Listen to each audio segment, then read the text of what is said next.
You started an antidepressant to feel better mentally, but now your genes don't fit. The scale keeps climbing, and your doctor says it's probably just menopause. What if I told you that certain psychiatric medications can cause you to gain significant weight in just a few months, and that women in perimenopause and menopause are more at risk? But here's what you need to know. Specific strategies can help you control your weight even if you need to stay on these medications. Hi, I'm Dr. A. I'm an integrative psychiatrist. Today I'm talking about psychiatric medications and weight gain, and more importantly, what you can do about it. Because you shouldn't have to choose between your mental health and your physical health. Let me start with something I hear almost every day in my practice. Just last month, Sarah came to see me. She was 47, in perimenopause, and had been on Lexapro for anxiety for about a year. Dr. Air, she said in tears, I've gained 22 pounds since starting this medication. I haven't changed anything else. My doctor told me to just eat less and exercise more, but I'm already doing that. I feel like I'm going crazy. Sound familiar? First, let's understand why antidepressants and mood stabilizers can cause weight gain in the first place. And I'll share why this effect is so much stronger during peri and postmenopause.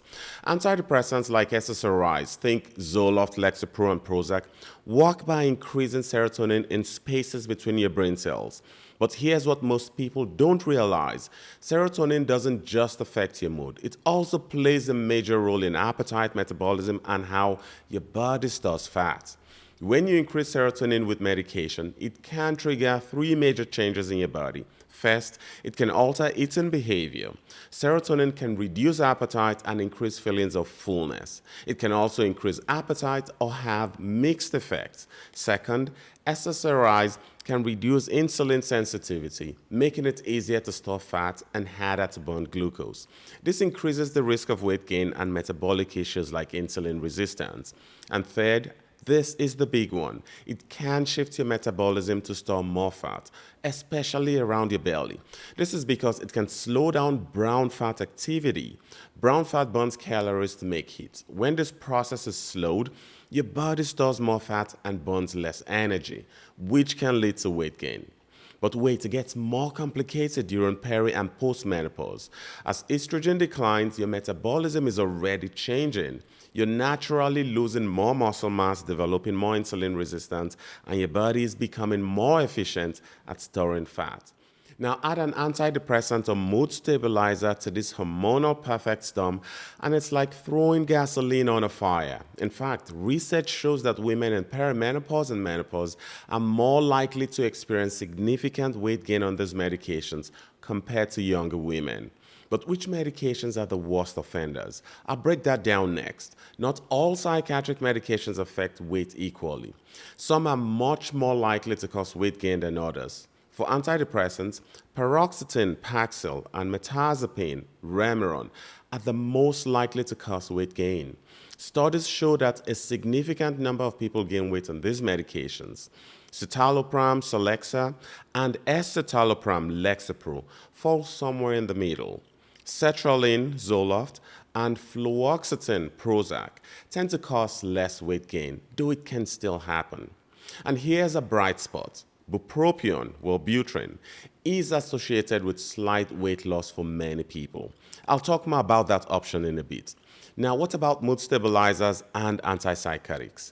These are medications like Abilify, Rexulti, Seroquel XR, and Rela that are often added to antidepressants for treatment-resistant depression. This can even be more problematic for weight. Seroquel, quetiapine, is particularly known for causing significant weight gain and metabolic changes. Studies show that it can cause up to 7 pounds of weight gain in 12 weeks.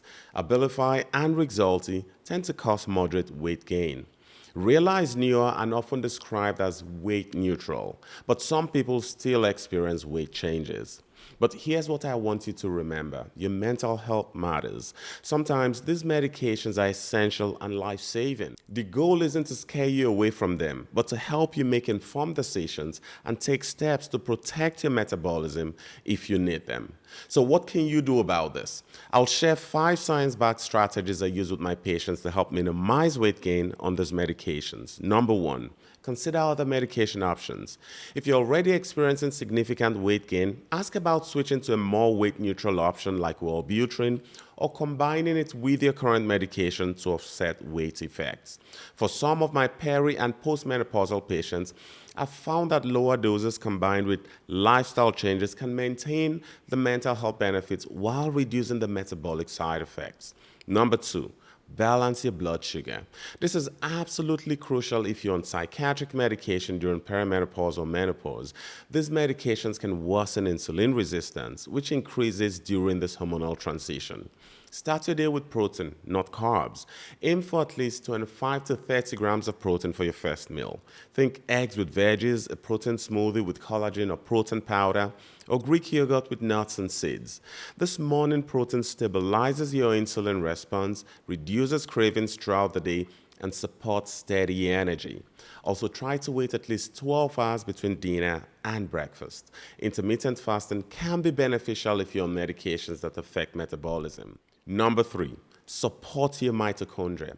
Your mitochondria are your cellular energy factories, and both hormonal changes during menopause and psychiatric medications can impair how they function.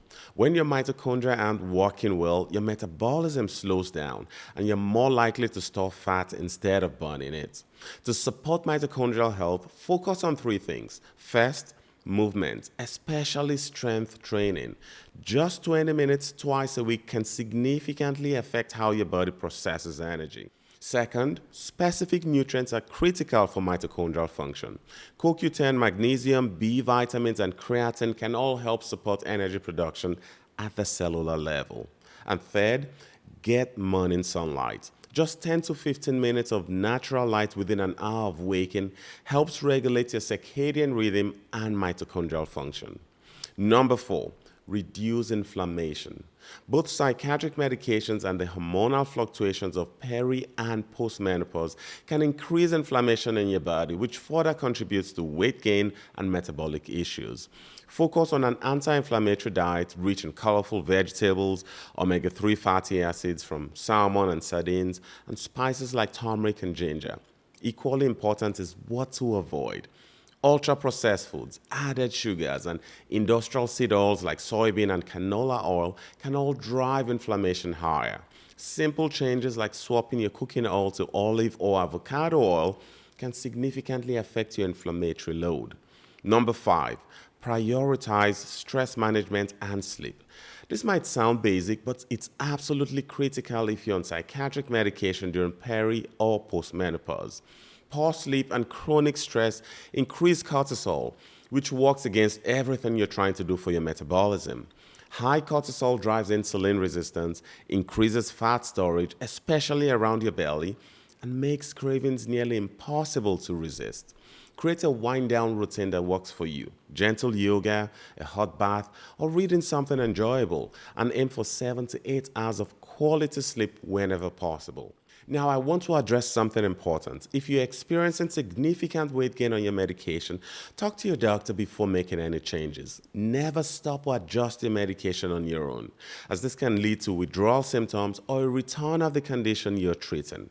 Let me share one quick story. Remember Sarah, who had gained 22 pounds on Lexapro?